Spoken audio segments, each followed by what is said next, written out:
नरसोडावर आगवाडी करणे या ठिकाणी राणा गायकवाड तरंगेपूल यांच्याकडून या ठिकाणी 500 रुपयाचं बक्षीस आपलं बक्षीस तिकडेच घ्यायचं हरसू त्याचबरोबर हरिभक्त वराड दिलीप कुंडू जगताप कोलवाडी यांच्याकडून या ठिकाणी समालोचन करताना 200 रुपयाचं बक्षीस दिलेलं बाबा आपलं मनापासून धन्यवाद. 39 या मैदानातील सुटला आणि लढत चालू आहे 4 गाड्यांमध्ये.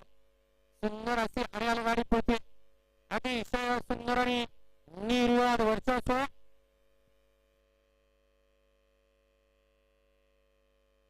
गाडी क्रमांक 39 चा निघाला तास क्रमांक 5 वरती धावलेली गाडी. पीकचा जेडपी सदस्य हरिभक्त परान अमोल शेठ कामथे धीरज शेठ बोरावके सोन्या संभावरूप खानवडी या गाडीचा 1 नंबर आला. विजेता बैलगाडी मालकाच्या त्यावरती बसलेल्या चालकाचा हार्दिक हार्दिक आणि हार्दिक अभिनंदन. 39 मध्ये आपल्या बैलांची नावं सांगून जाऊ.